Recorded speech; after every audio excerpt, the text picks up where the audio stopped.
തരം തിരുവേദം മനസമോദ വികാസം. Rebuild your church എന്ന ഈ പ്രോഗ്രാം ശ്രദ്ധിക്കുന്ന എല്ലാവർക്കും സ്നേഹവന്ദനം. ഈ പരമ്പരയിലൂടെ നാം പഠിച്ചുകൊണ്ടിരിക്കുന്നത് ക്രൈസ്തവ സഭയുടെ പരാജയത്തിൻ്റെ തകർച്ചയുടെ ചില കാരണങ്ങളാണ്. ആ ബന്ധത്തിൽ സഭയുടെ നേതൃത്വം ശ്രദ്ധിക്കേണ്ട ഏറ്റവും പ്രധാനപ്പെട്ട ചില കാര്യങ്ങളാണ് നമ്മൾ കഴിഞ്ഞ ക്ലാസ്സുകളിൽ നമ്മളെ ശ്രദ്ധിച്ചത്. ഇന്ന് നമ്മൾ പഠിക്കുന്നത് ക്രൈസ്തവ നേതൃത്വം വളരെ ശ്രദ്ധിക്കേണ്ട ജീവിതത്തിലെ മറ്റൊരു പ്രധാനപ്പെട്ട വിഷയത്തെക്കുറിച്ചാണ്. ക്രൈസ്തവ നേതൃത്വം ധാർമ്മിക കാര്യങ്ങളിൽ എത്രമാത്രം ശ്രദ്ധയുള്ളവരായിരിക്കണം എന്നാണ് നമ്മൾ ഇന്ന് ചിന്തിക്കുവാൻ പോകുന്നത്. 1998 ഓഗസ്റ്റ് മാസം 17 അമേരിക്കയുടെ മുൻ പ്രസിഡന്റായിരുന്ന ബിൽ ക്ലിന്റൺ വൈറ്റ് ഹൗസിൽ ജൂറിയുടെ മുൻപാകെ മാപ്പ് റൂമിൽ ഇരുന്ന ഒരു ചിത്രം ചിലരെങ്കിലും ഒരുപക്ഷെ ഓർക്കുന്നുണ്ടായിരിക്കാം. ജൂറിയുടെ ചോദ്യ മുനകൾക്ക് മുൻപിൽ ലജ്ജിതനായി തലതാഴ്ത്തി വിയർപ്പ് ഒഴുക്കിയിരിക്കുന്ന ക്ലിന്റന്റെ ചിത്രം പലരും ഒരുപക്ഷെ ഓർക്കുന്നുണ്ടായിരിക്കാം. അതുപോലെ റിച്ചാർഡ് നിക്സന്റെ കാലത്ത് സംഭവിച്ച വാട്ടർഗേറ്റ് അമേരിക്കൻ രാഷ്ട്രീയത്തെ പിടിച്ച് ഉലച്ച ഒരു സംഭവമായിരുന്നു. എന്നാൽ ഈ രണ്ട് സംഭവങ്ങളെക്കാളൊക്കെ ഒരു നേതാവിൻ്റെ ജീവിതത്തിൽ ഏറ്റവും വലിയ പ്രതിസന്ധി സൃഷ്ടിച്ച ഒരു സംഭവം ബൈബിളിൽ പഴയ നിയമത്തിൽ ശമൂവേലിൻ്റെ 2-ാമത്തെ പുസ്തകത്തിൽ നമ്മൾ വായിക്കുന്നുണ്ട്. പഴയ നിയമത്തിലെ 62 അധ്യായങ്ങളും ഈ വ്യക്തിയെക്കുറിച്ചാണ്. അതുപോലെ പുതിയ നിയമത്തിൽ ഏകദേശം 59 വാക്യങ്ങൾ ഈ വ്യക്തിയെക്കുറിച്ച് നമ്മൾ കാണുന്നുണ്ട്. അപ്പോൾ യേശുക്രിസ്തുവിനേക്കാൾ ഏറ്റവും അധികം വേദഭാഗങ്ങൾ ബൈബിളിൽ രേഖപ്പെടുത്തിയ വ്യക്തി ആണെന്ന് ചോദിച്ചാൽ ഈ വ്യക്തിയാണ്.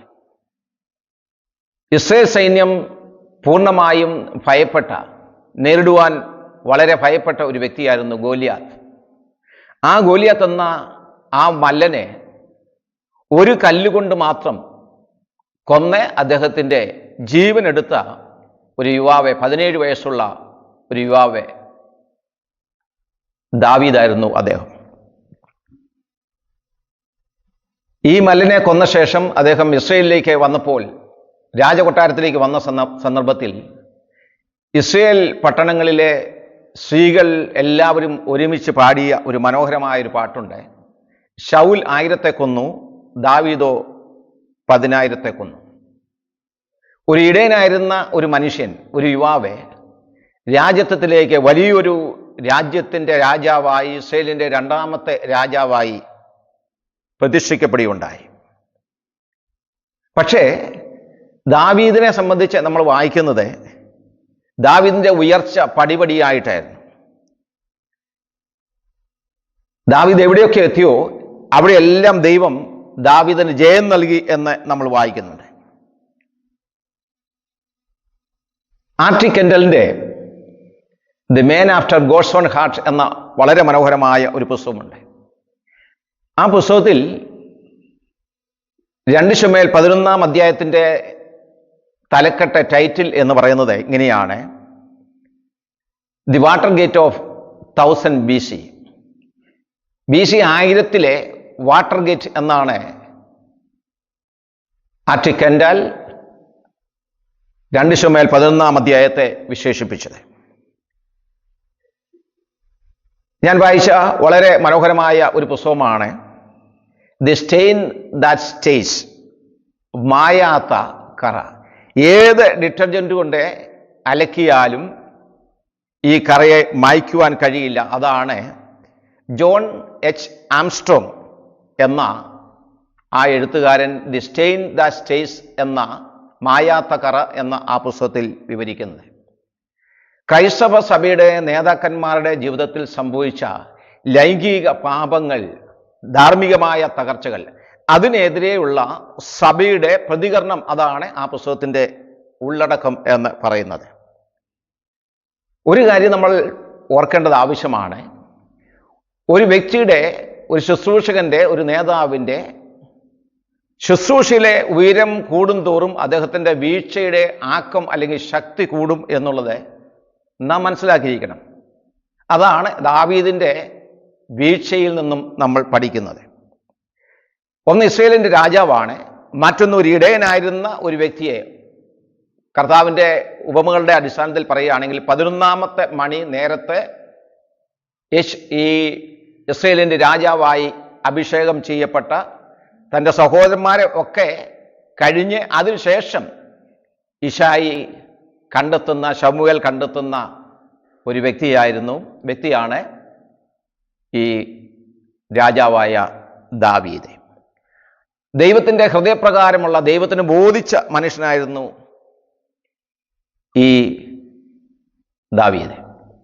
മറ്റൊരു കാര്യം കൂടെ ഓർക്കേണ്ടത്, ഒരു വലിയ മല്ലനായിരുന്ന ഇസ്രായേൽ ജാതി ഭയപ്പെട്ട ആ മല്ലനെ പരാജയപ്പെടുത്തുക ഒരു യോദ്ധാവായിരുന്നു ദാവീദ് രാജാവ്.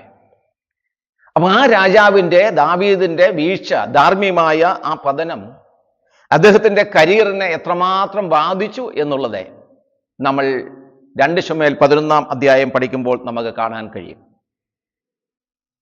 2020 ലോകത്തിലെ ഏറ്റവും അധികം പ്രശസ്തനായിരുന്ന രവി സക്രിയ എന്ന പറയുന്ന അപ്പോളജിസ്റ്റിൻ്റെ മരണം. അദ്ദേഹം മരിച്ച സന്ദർഭത്തിൽ നമ്മൾ അനേകരെ ഏറെ ദുഃഖിക്കുകയുണ്ടായി. കാരണം വേദപുസ്തകത്തിൻ്റെ സത്യങ്ങളെ ഇത്രമാത്രം പ്രൊട്ടക്റ്റ് ചെയ്യാൻ കഴിവുള്ള മറ്റൊരു വ്യക്തിയില്ലായിരുന്നു. ഭാഷയുടെ സ്വാധീനം കൊണ്ടും ആ അവതരണ രീതി കൊണ്ടും ഏത് മനുഷ്യൻ്റെ, ഏത് വിമർശകൻ്റെ ചോദ്യമനകളെയും തകർക്കുവാൻ കഴിവുള്ള വളരെ ശക്തിയുള്ള ഒരു ആയുധമായിരുന്നു, ഒരു വ്യക്തിയായിരുന്നു, താർക്കികനായിരുന്നു രവി സക്രിയ എന്ന് പറയുന്ന ആ വ്യക്തി. എന്നാൽ 2021 ജൂൺ അടുത്തപ്പോൾ അദ്ദേഹത്തിൻ്റെ വിയോഗത്തിൽ നമ്മളെല്ലാം വേദനിച്ചു. എന്നാൽ അതേപോലെ തന്നെ നമ്മൾ ഏറ്റവും അധികം വേദനിച്ച, നമ്മുടെ തലകളൊക്കെ കുനിഞ്ഞ, നമ്മുടെ ഹൃദയം തകർന്ന് ഏറെ വേദനിച്ച ഒരു സന്ദർഭമായിരുന്നു 2021 ജൂൺ മാസം എന്ന് പറയുന്നത്. കാരണം അദ്ദേഹത്തിൻ്റെ ജീവിതത്തിൽ ഇത്ര ശക്തനായി ഉപയോഗിക്കപ്പെട്ട ഒരു വലിയ മനുഷ്യൻ രവി സക്രിയ, അദ്ദേഹത്തിൻ്റെ വലിയ പരാജയമാണ് അന്ന് ബൈബിളിൻ്റെ ശത്രുക്കളായ ആൾക്കാർ, ക്രിസ്തുവിൻ്റെ ശത്രുക്കളായ ആൾക്കാർ ഏറെ ആഘോഷിച്ചത്. അപ്പോൾ അദ്ദേഹത്തിൻ്റെ ജീവിതത്തിൽ, രവി സക്രിയയുടെ ജീവിതത്തിൽ ഉണ്ടായിരുന്ന രഹസ്യമായ പാപങ്ങൾ അത് ലോകത്തിൻ്റെ മുൻപിൽ പിന്നീട് വെളിപ്പെടുകയുണ്ടായി. നമ്മൾ മനസ്സിലാക്കേണ്ടത്, നമ്മുടെ ശുശ്രൂഷയും നമ്മുടെ സ്ഥാനവും ഉയരുന്തോറും നാം ആത്മീയമായ ആ രംഗത്തെ ഇങ്ങനെയുള്ള പാപങ്ങളിൽ, ലൈംഗികമായ പാപങ്ങളിൽ നമ്മൾ വീണു കഴിഞ്ഞാൽ, പരാജയപ്പെട്ടു കഴിഞ്ഞാൽ, അത് നമ്മുടെ ശുശ്രൂഷയെ മാത്രമല്ല ലോകത്തുള്ള ക്രൈസ്തവ സഭയെ മൊത്തമായി, ക്രൈസ്തവ വിശ്വാസികളെ മൊത്തമായി ഇത് ബാധിക്കും എന്നുള്ളത് നാം തിരിച്ചറിയേണ്ടത് ആവശ്യമാണ്. ഏപ്രിൽ മാസം 6, 2010 ദി ഹിന്ദു എന്ന ദിനപത്രത്തിൻ്റെ എഡിറ്റോറിയലിലെ ഒരു തലക്കെട്ട് ഇങ്ങനെയായിരുന്നു: ലൈംഗിക പീഡനവും കത്തോലിക്ക സഭയും. 11,750 പുരോഹിതന്മാരെ, കത്തോലിക്ക പുരോഹിതന്മാരെ യൂറോപ്പിൽ മാത്രം അന്നത്തെ പോപ്പെ സഭയിൽ നിന്നും പുറത്താക്കി. അതിന് കാരണം കുട്ടികളോടുള്ള ബന്ധത്തിലൊക്കെ ഈ പുരോഹിതന്മാർ ചെയ്ത വളരെ തെറ്റായ ചില കാര്യങ്ങളായിരുന്നു, അല്ലെങ്കിൽ പീഡനങ്ങളായിരുന്നു. നമ്മളെ മനസ്സിലാക്കേണ്ട ഒരു വലിയ സത്യം ഇതാണ്: ദൈവം നൽകിയിട്ടുള്ള ഈ ശുശ്രൂഷ, ഈ സ്ഥാനം, ഒരു പാസ്റ്റർ എന്ന, ഒരു പുരോഹിതൻ എന്ന, ഒരു സുവിശേഷൻ എന്നുള്ള ആ സ്ഥാനത്തിന് കോട്ടമുണ്ടാക്കുന്ന, കളങ്കമുണ്ടാക്കുന്ന ഏറ്റവും വലിയ പാപം എന്താണ് എന്ന് ചോദിച്ചാൽ അത് ധാർമ്മികമായ തകർച്ചയാണ്. അമേരിക്കയിലെ ലോക്കൽ ചർച്ച് മിനിസ്ട്രീസ്, അതിലെ പാസ്റ്റേഴ്സിനെ കുറിച്ചുള്ള ഒരു പഠനം ഉണ്ടായിരുന്നു, ഒരു സർവേ ഉണ്ടായിരുന്നു. ആ സർവേ പറയുന്നത്, ഈ സർവേ നടത്തിയപ്പോൾ ആ സർവേയിൽ പങ്കെടുത്തവരിൽ 8-ൽ 1 പാസ്റ്റർ വെച്ച് ലൈംഗികമായ പാപത്തിന് അവരെ അധീനരായിരുന്നു, അടിമകളായിരുന്നു എന്നാണ്. The stain the stays എന്ന ആംസ്ട്രോങ്ങിൻ്റെ ബുക്കിൽ ആ പരാമർശം നമുക്ക് കാണുവാൻ കഴിയും. സാത്താൻ സഭയ്ക്കെതിരെ ഉപയോഗിക്കുന്ന ഏറ്റവും ശക്തമായ ആയുധം ഏതാണ് എന്ന് ചോദിച്ചാൽ നമുക്ക് പറയാൻ സാധിക്കും, നേതൃത്വത്തിൻ്റെ ലൈംഗികമായ പാപങ്ങളാണ്. മത്തായിയുടെ സുവിശേഷം 16-18 വാക്യത്തിൽ കർത്താവ് സഭയെക്കുറിച്ച് പറഞ്ഞു, ഞാൻ എൻ്റെ സഭയെ പണിയും, പാതാള ഗോപുരങ്ങൾ അതിനെ ജയിക്കുകയില്ല. പക്ഷെ ഇന്ന് സാത്താൻ ഏറ്റവും ശക്തമായി ഉപയോഗിക്കുന്ന പല ആയുധങ്ങളുണ്ട്. അതിൽ ഒരു ആയുധമാണ് ക്രൈസ്തവ സഭയുടെ നേതാക്കന്മാരിലുള്ള ലൈംഗികമായ പാപം, അല്ലെങ്കിൽ അവരുടെ ധാർമ്മിക തകർച്ച എന്ന് പറയുന്നത്. ഈ ലൈംഗിക പാപങ്ങൾ അല്ലെങ്കിൽ ലൈംഗികത എന്ന് പറയുന്നത്, സെക്സ് എന്ന് പറയുന്നത് ഈ കാലഘട്ടത്തിലെ ഏറ്റവും പ്രധാനപ്പെട്ട ഒരു ഭീഷണിയാണ്. അമേരിക്കൻ വിപ്ലവത്തെക്കുറിച്ചും അതുപോലെ റഷ്യൻ വിപ്ലവത്തെക്കുറിച്ചും ഫ്രഞ്ച് റിപ്പബ്ലിക്കത്തെക്കുറിച്ചൊക്കെ നമ്മൾ കേട്ടിട്ടുണ്ട്. എന്നാൽ ഈ കാലഘട്ടങ്ങളിലുള്ള ഏറ്റവും വലിയ ഒരു വിപ്ലവം എന്താണെന്ന് ചോദിച്ചാൽ, ഈ ആധുനിക കാലത്തെ വിപ്ലവം ഏതാണെന്ന് ചോദിച്ചാൽ സെക്ഷുവൽ റവല്യൂഷനാണ്, അല്ലെങ്കിൽ ലൈംഗിക വിപ്ലവമാണ് എന്ന് ഏത് വ്യക്തിക്കും പറയാൻ സാധിക്കും. അപ്പോൾ അത്രമാത്രം ഒരു വ്യക്തിയെ, പ്രത്യേകിച്ചും ക്രിസ്തീയ നേതാക്കന്മാരെ പാപത്തിലേക്ക് നയിക്കുന്ന, അല്ലെങ്കിൽ ലൈംഗിക ധാർമ്മികമായ തകർച്ചയിലേക്ക് നയിപ്പാൻ പര്യാപ്തമായ ധാരാളം കാര്യങ്ങൾ ഇന്ന് നാം ഉപയോഗിക്കുന്ന ധാരാളം ഡിവൈസിൽ ഉണ്ട്, അല്ലെങ്കിൽ ഇൻ്റർനെറ്റിലൂടെയൊക്കെ അത് ലഭ്യമാണ് എന്ന് അറിയുമ്പോഴാണ് ഈ കാലഘട്ടത്തെ ഒരാൾ വിളിച്ചത് ഇത് ലൈംഗികതയുടെ വിപ്ലവത്തിൻ്റെ കാലഘട്ടമാണ്. അപ്പോൾ ഈ വ്യഭിചാരത്തിലേക്ക് ഒരു നേതാവിനെ, ഒരു വ്യക്തിയെ നയിക്കുന്ന കാര്യങ്ങൾ എന്താണ്? ആ കാര്യങ്ങളാണ് നമ്മൾ തുടർന്ന് നമ്മൾ ചിന്തിക്കുന്നത്. ദൈവസഭയെ പരിപാലിക്കുന്ന പരിപാലകരായ സഭയുടെ നേതൃത്വം ഇങ്ങനെയുള്ള വീഴ്ചകളിലേക്ക് പോകാനുള്ള കാരണങ്ങൾ എന്താണ്, അതിൻ്റെ വഴികൾ എന്താണ് എന്ന് നമുക്ക് ചിന്തിക്കാം. ആൻഡീസ് പർവ്വത നിരകളിലെ ബൊളീവിയയിൽ ഒരു റോഡുണ്ട്. ആ റോഡിനെ വിളിക്കുന്നത് ദി റോഡ് ഓഫ് ഡെത്ത് എന്നാണ്. നോർത്ത് യുങ്കാസ് റോഡാണ് യഥാർത്ഥ പേര്. പക്ഷെങ്കിൽ ആ റോഡിനെ ലോകം വിളിക്കുന്നത്, ജനങ്ങൾ വിളിക്കുന്നത് ദി റോഡ് ഓഫ് ഡെത്ത്, മരണത്തിൻ്റെ വഴി എന്നാണ് വിളിക്കുന്നത്. അപ്പോൾ എന്തുകൊണ്ടാണ് ഇങ്ങനെ ഒരു പേര് നൽകാൻ കാരണം? അത്ര ദുർഘടമായ, വളരെ വിഷകരമായ ആ വഴിയിലൂടെ യാത്ര ചെയ്തിട്ടുള്ള ഒരു നല്ല ശതമാനം ആൾക്കാരും അപകടത്തിലെ അവരെ മരിച്ചിട്ടുണ്ട്. അപ്പോൾ ഈ ബൊളീവിയയിലെ റോഡ് ഓഫ് ഡെത്തിനേക്കാൾ ഏറ്റവും അപകടകരമായ ഒരു വഴിയാണ് ഒരു ദൈവദാസന്റെ, ഒരു ക്രിസ്തീയ നേതാവിൻ്റെ ഈ തെറ്റായ വഴി എന്നുള്ളത് സദൃശവാക്യങ്ങളിൽ നമുക്ക് കാണുവാൻ സാധിക്കും. സദൃശവാക്യം അതിൻ്റെ 6-ാം അധ്യായം 32-ാമത്തെ വാക്യത്തിൽ ഇങ്ങനെയാണ് വായിക്കുന്നത്: സ്ത്രീയോട് വ്യഭിചാരം ചെയ്യുന്നവനോ ബുദ്ധിഹീനൻ, അങ്ങനെ ചെയ്യുന്നവൻ സ്വന്തം പ്രാണനെ നശിപ്പിക്കുന്നു. 33-ാമത്തെ വാക്യം: പ്രഹരവും അപമാനവും അവന് ലഭിക്കും, അവൻ്റെ നിന്ന മാഞ്ഞ് പോകുകയില്ല. അപ്പോൾ ഒരു വ്യക്തിയെ സംബന്ധിച്ച്, ഒരു നേതാവിനെ സംബന്ധിച്ചും, ഇങ്ങനെ ഒരു പാപത്തിൽ വീണ ഒരു നേതാവിനെ സംബന്ധിച്ച് അദ്ദേഹത്തിൻ്റെ ജീവിതത്തിൽ വന്ന ആ കറ, ആ കളങ്കം അത് മായ്ക്കുക എന്നുള്ളത് വളരെ ശ്രമകരമായ ഒരു കാര്യമാണ്. ഒരാൾ, വളരെ പ്രായമുള്ള ആൾ ഒരിക്കൽ പ്രസംഗിച്ചത് എൻ്റെ ഓർമ്മയിലുണ്ട്. അദ്ദേഹം പറഞ്ഞു, ഏത് ക്ലാസ്സിൽ തോറ്റാലും വീണ്ടും എഴുതി ജയിക്കാൻ സാധിക്കും.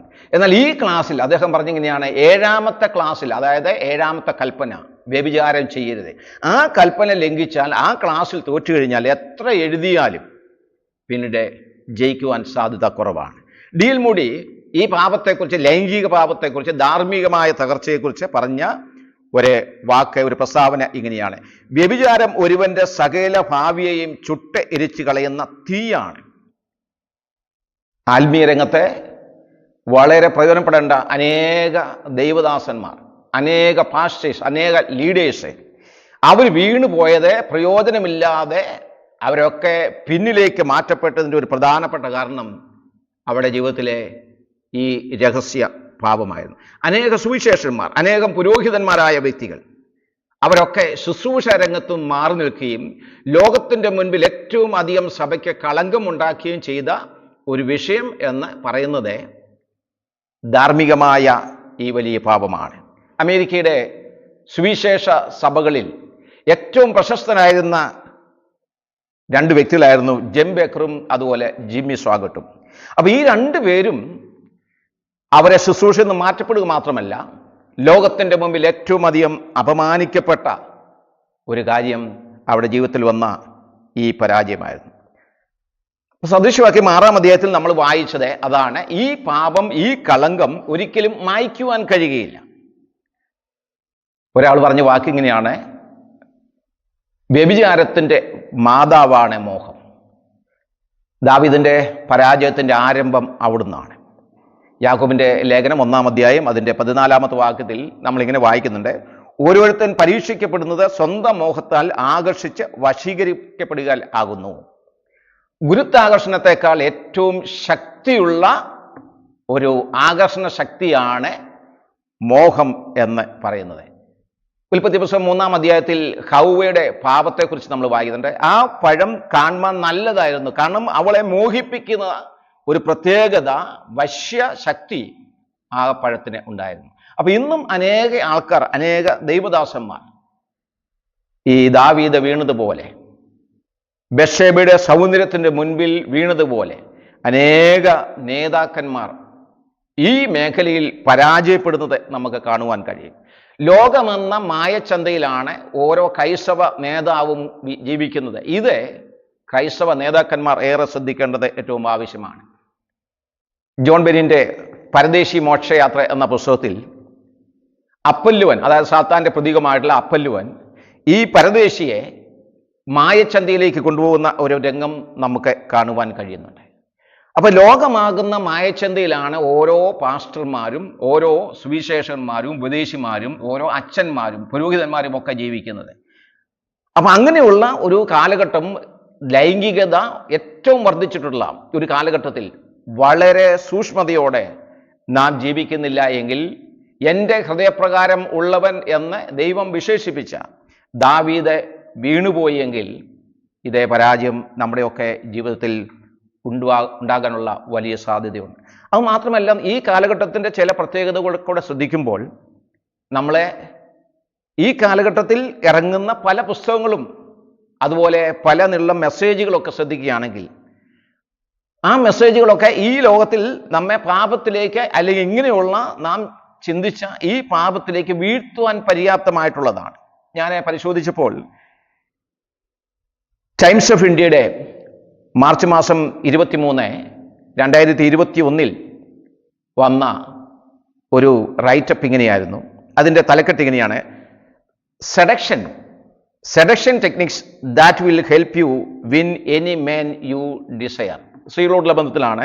നിങ്ങൾ ആഗ്രഹിക്കുന്ന ഏത് പുരുഷനെയും വശീകരിപ്പാൻ ഉള്ള തന്ത്രങ്ങൾ, അതാണ് അന്നത്തെ ആ ലേഖനത്തിൽ പരാമർശം. അപ്പോൾ ഇങ്ങനെ എത്രയോ പുസ്തകങ്ങൾ ഇന്ന് ലഭ്യമാണ്. ഏത് നിലയിൽ എതിർ പങ്കാളിയായിട്ടുള്ള അല്ലെങ്കിൽ എതിർലിംഗത്തിൽപ്പെട്ട ഒരു സ്ത്രീയെ അല്ലെങ്കിൽ പുരുഷനെ വശീകരിക്കുവാൻ സാധിക്കും എന്നുള്ളതിനുള്ള ചില തന്ത്രങ്ങൾ, ടെക്നിക്കുകളൊക്കെ ഇന്ന് നൽകി വിപണനം ചെയ്യുന്ന ഒരു കാലഘട്ടത്തിലാണ് നമ്മൾ ജീവിക്കുന്നത്. ദാവീദിന്റെ പരാജയത്തിന്റെ കാരണങ്ങൾ എന്താണ് എന്ന് നമുക്ക് വേഗം ചില കാര്യങ്ങൾ ചിന്തിക്കാം. ഒന്ന്, അലസതയായിരുന്നു. 2 ശമൂവേലിന്റെ പുസ്തകം 11-ാം അധ്യായം അതിൻ്റെ 2-ാമത്തെ വാക്യം വായിക്കുമ്പോൾ അവിടെ സന്ധ്യാസമയത്തെ ദാവീദ് മെത്തയിൽ നിന്ന് എഴുന്നേറ്റു എന്നാണ് വായിക്കുന്നത്. അത് മാത്രമല്ല, 1-ാമത്തെ വാക്യത്തിൽ പറയുന്നത് രാജാക്കന്മാർ യുദ്ധത്തിന് പോകുന്ന ഒരു സന്ദർഭമായിരുന്നു. അപ്പോൾ ഒരു കാരണവശാലും ദാവീദ് ആ സന്ദർഭത്തിൽ, ആ സമയത്ത് അവിടെ ഉണ്ടാകാൻ പാടില്ലായിരുന്നു. ഇനി അഥവാ ഉണ്ടായി എങ്കിൽ തന്നെയും, രാജകൊട്ടാരത്തിലാണ് എങ്കിൽ പോലും, അദ്ദേഹം മെത്തയിൽ നിന്ന് എഴുന്നേറ്റ സമയത്തെക്കുറിച്ച് അവിടെ നമ്മൾ വായിക്കുന്നത് സന്ധ്യാസമയത്താണ്. അപ്പൊ സന്ധ്യ വരെയും വിശ്രമിക്കുന്ന അല്ലെങ്കിൽ കിടക്കുന്ന, അലസനായി കിടക്കുന്ന ഒരു രാജാവിനെയാണ് 11-ാം അധ്യായത്തിൻ്റെ 2-ാമത്തെ വാക്യത്തിൽ നമ്മൾ കാണുന്നത്. 55-ാം സങ്കീർത്തനം അതിൻ്റെ 17-ാമത്തെ വാക്യം വായിക്കുമ്പോൾ അവിടെ ദാവീദ് പറഞ്ഞ വാക്കിങ്ങനെയാണ്, ഞാൻ വൈകുന്നേരത്തും കാലത്തും ഉച്ചയ്ക്കും സങ്കടം ബോധിപ്പിച്ച് കരയും. അപ്പൊ ദാവീദിന്റെ ജീവിതത്തിൽ സൗഖ്യമുണ്ടായപ്പോൾ, സുഖം ഉണ്ടായിക്കഴിഞ്ഞപ്പോൾ, അഭിവൃദ്ധി വന്നു കഴിഞ്ഞപ്പോൾ, പ്രശസ്തി വന്നു കഴിഞ്ഞപ്പോൾ, എല്ലാ ഭാഗത്തും എല്ലാ മേഖലയിൽ ദാവീദിന് ദൈവം ജയം നൽകി കഴിഞ്ഞപ്പോൾ ദാവീദിന്റെ മനസ്സ് ദൈവത്തിൽ നിന്ന് മാറി ലോകത്തിലേക്ക് ആകുകയുണ്ടായി. മാത്യു ഹെൻറി എന്ന പ്രശസ്തനായ വേദവ്യാഖ്യാതാവ്, അദ്ദേഹം ഈ 2 ശമൂവേൽ 11-ാം അധ്യായത്തിലെ ഈ സംഭവത്തെക്കുറിച്ച് പറഞ്ഞ ഒരു പ്രസ്താവന ഞാൻ ഓർപ്പിക്കാം. അവൻ യുദ്ധഭൂമിയിലായിരുന്നെങ്കിൽ രാജധാനിയുടെ മാളികയിൽ ഉണ്ടാകുമായിരുന്നില്ല. അപ്പം നമ്മുടെ ചുമതലകളിൽ നിന്ന് നാം മാറുമ്പോൾ, നാം ഒന്ന് അലസരാകുമ്പോൾ, മറ്റൊന്ന് നമ്മുടെ ഉത്തരവാദിത്തങ്ങളിൽ നിന്ന് ഉള്ള ശ്രദ്ധ മാറി മറ്റു മേഖലകളിലേക്ക് നമ്മൾ എത്തിപ്പെടുമ്പോൾ നമ്മുടെ ജീവിതത്തിൽ അത് വലിയ പരാജയത്തിലേക്ക് നമ്മെ കൊണ്ടുപോവുകയാണ്. അപ്പം ഈ അപകടങ്ങളെ, ഈ പാപത്തെ, നമ്മുടെ ചുറ്റുപാടും ആ പാപമുണ്ട്, നമ്മുടെ കൈകളിൽ അതുണ്ട്. നാം ഉപയോഗിക്കുന്ന ഡിവൈസിൽ, ഇൻ്റർനെറ്റിലെ, അതുപോലെ മൊബൈലിലെ, ലാപ്ടോപ്പിലെ, അതിലൊക്കെ ഈ കാര്യങ്ങൾ അടങ്ങിയിട്ടുണ്ട്. അപ്പം അങ്ങനെയെങ്കിൽ ഇതിൽ നിന്നും നമുക്ക് എങ്ങനെ രക്ഷപ്പെടാം? മറ്റൊരു കാര്യം കൂടെ ഓർക്കേണ്ടത്, ഒരു ആത്മീയ ശുശ്രൂഷനെ സംബന്ധിച്ച് അദ്ദേഹം ജനങ്ങളുമായി വളരെ ബന്ധമുള്ള, അടുത്ത് ഇടപഴകുന്ന ഒരു വ്യക്തിയാണ്. അപ്പം എല്ലാവരും നിന്നും അകന്നു നിൽക്കാൻ അദ്ദേഹത്തിന് ഒരിക്കലും സാധിക്കില്ല. സഭയിലുള്ള, അതുപോലെ ശുശ്രൂഷകളിലൊക്കെയുള്ള പുരുഷന്മാരോടും സ്ത്രീകളോടുമൊക്കെ ഒരുപോലെ ഇടപെടുന്ന ഒരു വ്യക്തി എന്ന നിലയിൽ നാം സൂക്ഷിക്കേണ്ട ഒരു മേഖല ആണ് ഈ കാര്യം എന്ന് പറയുന്നത്. അപ്പോൾ ഒരു ശുശ്രൂഷനെ സംബന്ധിച്ച്, ഒരു ആത്മീയ നേതാവിനെ സംബന്ധിച്ച്, ഒരു സുവിശേഷനെ സംബന്ധിച്ച്, ഒരു പുരോഹിതനെ സംബന്ധിച്ച് ഈ പാപത്തിൽ വീഴാതിരിക്കാൻ സഹായിക്കുന്ന ചില നിർദ്ദേശങ്ങൾ മാത്രം ഞാൻ ഓർപ്പിക്കാം. ഒന്ന്, തൻ്റെ ഭാര്യയെ ഒഴികെയുള്ള ഒരു സ്ത്രീയുമായിട്ട് അനാവശ്യമായ ബന്ധങ്ങൾ, അടുപ്പം ഒരു പുരുഷൻ, പ്രത്യേകിച്ചും ഒരു പാസ്റ്റർ, ഒരു ദൈവദാസൻ കാണിക്കുവാൻ പാടുള്ളതല്ല. അതുപോലെ സ്വന്തം ഭാര്യയും സ്വന്തം ഭർത്താവും അതിന് വെളിയിലുള്ള ഒരു ബന്ധം ഒരു വിശ്വാസിയെ സംബന്ധിച്ച് അനുയോജ്യമല്ല. ഭാര്യ ഭർത്താക്കന്മാർ തമ്മിലുള്ള ആ ബന്ധത്തിന് വിരുദ്ധമായി അതിനു വെളിയിൽ മറ്റ് നിലയിൽ തൻ്റെ വികാരങ്ങളെ ശമിപ്പിക്കുവാൻ ദൈവം നൽകിയ ഒരു ദാനമാണ് ലൈംഗികത എന്ന് പറയുന്നത്. അത് ശരിയായി ഉപയോഗിക്കേണ്ടത് ഏറ്റവും ആവശ്യമാണ്. റിച്ചാർഡ് ഫോസ്റ്ററുടെ മണി, സെക്സ് ആൻഡ് പവർ എന്ന പുസ്തകത്തെക്കുറിച്ച് ഞാൻ ഒരിക്കലെ ഓർപ്പിക്കുകയുണ്ടായി. ആ പുസ്തകത്തിൽ അദ്ദേഹം പറയുന്ന ഒരു നിർദ്ദേശം, അതിൻ്റെ 109 പേജിൽ അദ്ദേഹം ലൈംഗികതയെക്കുറിച്ച് പറയുന്ന വാക്ക് ഇങ്ങനെയാണ്. അദ്ദേഹം പറഞ്ഞിങ്ങനെയാണ്: ലൈംഗികത സമ്പന്നവും ആഴവും നന്മയും നിറഞ്ഞ ഒരു വലിയ നദിയാണ്. ഒരു നദി അതിൻ്റെ കര കവിഞ്ഞ് ഒഴുകുന്ന നിമിഷത്തിൽ അത് വിനാശകാരിയാകുന്നു. ദൈവദത്തമായ അതിൻ്റെ കരകൾ കവിഞ്ഞ് ഒഴുകുന്ന നിമിഷമേതാണോ ആ നിമിഷത്തിൽ ലൈംഗികതയും വിനാശകാരിയാകുന്നു. അപ്പൊ ദൈവം മനുഷ്യന് നൽകിയ ഒരു ദാനമാണിത്. പക്ഷെ ആ ദാനം കുടുംബ ബന്ധത്തിന്, വൈവാഹിക ബന്ധത്തിന് വെളിയിലേക്ക് വ്യാപിച്ചു കഴിഞ്ഞാൽ അത് ഒരു വ്യക്തിയെ നശിപ്പിക്കും.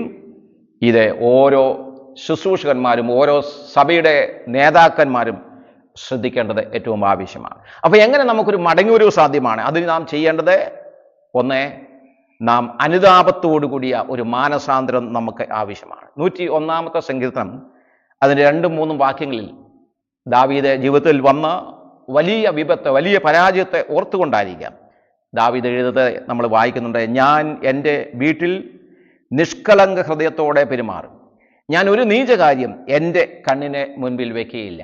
അപ്പം ജീവിതത്തിൽ വളരെ നിർണായകമായ തീരുമാനം ഈ വിഷയത്തിൽ എടുക്കണം. 51 സങ്കീർത്തനം ഈ നാഥാൻ പ്രവാചകന്റെ മുമ്പിൽ ദൈവം ആ കാര്യം ദാവീദിനെ വെളിപ്പെടുത്തിയ ശേഷം താൻ എഴുതിയതാണ്. ആ സങ്കീർത്തനം വായിക്കുമ്പോൾ അവിടെ ദാവീദ് ആവർത്തിച്ച് പറയുന്ന ഒരു പ്രസ്താവന ഇതാണ്: ദൈവമേ, എൻ്റെ പാപം എപ്പോഴും എൻ്റെ കണ്ണിന് മുൻപിൽ ഇരിക്കുന്നു.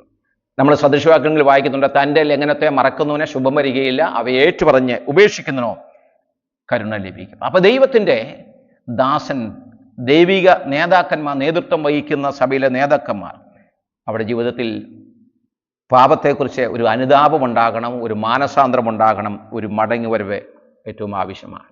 അപ്പൊ എന്തുകൊണ്ടാണ് ദൈവം ഈ പാപം നാഥാനിലൂടെ വെളിപ്പെടുത്തി 2 ശമൂവേൽ അതിൻ്റെ 11 അധ്യായത്തിൽ ഇത് രേഖപ്പെടുത്തി നൽകിയതിനു വേണ്ടി, ദാവീദിനെ ലോകത്തിന് മുമ്പിൽ അപഹസിക്കാൻ വേണ്ടിയല്ല.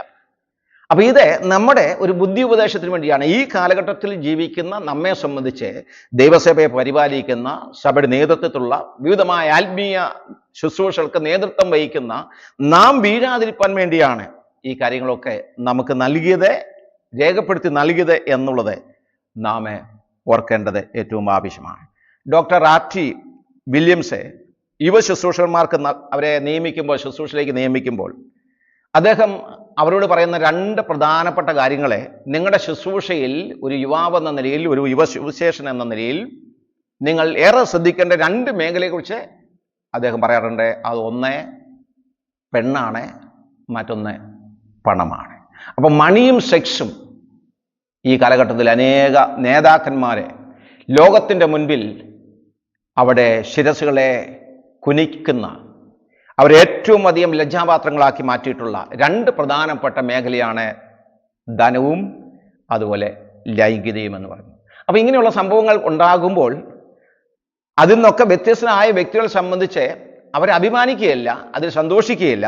അവർ ഓർക്കേണ്ട ഒരു കാര്യമാണ് 1 കൊരിന്ത്യർ 10-ാം അധ്യായം അതിൻ്റെ 12-ാമത്തെ വാക്യത്തിൽ വായിക്കുന്നത്. പൗലോസ് അവിടെ പറയുന്നത്, ആകയാൽ താൻ നിൽക്കുന്നു എന്ന് തോന്നുന്നവൻ വീഴാതിരിപ്പാൻ നോക്കിക്കൊള്ളട്ടെ. അപ്പൊ ദൈവത്തിന് ബോധിച്ച എൻ്റെ ഹൃദയപ്രകാരമുള്ളവൻ എന്ന് ദൈവം പറഞ്ഞ ദാവീദിൻ്റെ ജീവിതത്തിൽ ഈ പാപം സംഭവിക്കാമെങ്കിൽ എൻ്റെയും നിങ്ങളുടെയൊക്കെ ജീവിതത്തിൽ ഇങ്ങനെയുള്ള പാപത്തിനുള്ള സാധ്യതയുണ്ട്. സാത്താൻ്റെ തന്ത്രങ്ങൾ ഇതാണ്. അവൻ്റെ തീയമ്പുകളിലൊന്ന് ഈ ലൈംഗികമായ പാപങ്ങളാണ്. ഈ കാലഘട്ടത്തിൽ വളരെ സൂക്ഷ്മതയോടെ നാം ജീവിക്കേണ്ടത് ഏറ്റവും ആവശ്യമാണ്. എഫേസ്യ ലേഖനത്തിലേക്ക് ചെല്ലുമ്പോൾ അവിടെ 5-ാം അധ്യായത്തിൽ പൗലോസ് പറയുന്നുണ്ട്, നാം ജ്ഞാനികളായിട്ട് നടക്കണം, സൂക്ഷ്മത്തോടെ വളരെ ശ്രദ്ധിച്ച് നടക്കേണ്ടത് ആവശ്യമാണ്. ഈ കാലഘട്ടം അങ്ങനെ ഒരു കാലഘട്ടമാണ്. ലൈംഗിക വിപ്ലവത്തിൻ്റെ ഒരു കാലഘട്ടത്തിൽ ഏത് സമയത്തും പാപത്തിൽ വീഴാനുള്ള സാധ്യതയുണ്ട് എന്ന് മനസ്സിലാക്കി യോബ് ചെയ്തതുപോലെ നമ്മുടെ കണ്ണുമായിട്ട് ഒരു നിയമം ചെയ്ത് നമ്മുടെ വീഴ്ചകളെ ഏറ്റുപറഞ്ഞ് അനുദപിച്ച്, ജീവിതത്തിൽ കുറവുകളുണ്ടെങ്കിൽ, കുറ്റങ്ങളുണ്ടായിട്ടുണ്ടെങ്കിൽ, ഇങ്ങനെ ഒരു പാപത്തിൽ നാം വീണിട്ടുണ്ടെങ്കിൽ അനുദപിച്ച് മടങ്ങി വരുവാൻ നമുക്ക് കഴിയേണ്ടത് ഏറ്റവും ആവശ്യമാണ്. അപ്പം ഇങ്ങനെ ഒരു പാപം സംഭവിച്ചു കഴിഞ്ഞാൽ ഓർക്കേണ്ടത്, ഈ പാപം ഒരിക്കലും മായ്ക്കുവാൻ കഴിയില്ല. അതാണ് Armstrong the stain that stays എന്ന ആ പുസ്തകത്തിൽ പറയുന്നത്. ഇങ്ങനെ ഒരു പാപം സംഭവിച്ചു കഴിഞ്ഞാൽ ദൈവം ക്ഷമിക്കും, പക്ഷേ മനുഷ്യൻ്റെ ഓർമ്മയിൽ നിന്ന് ഇത് മായ്ക്കുവാൻ കഴിയില്ല. അതുകൊണ്ട് ആവോളം വളരെ ശ്രദ്ധയോടെ ഇങ്ങനെയുള്ള പാപങ്ങൾ നകന്ന് ജീവിപ്പാൻ ഈ ചിന്തകൾ നിങ്ങൾക്കും എനിക്കും ഒരുപോലെ പ്രയോജനമായി തീരട്ടെ. കർത്താവിൻ്റെ വലിയ നാമം വാഴ്ത്തപ്പെടുമാറാകട്ടെ.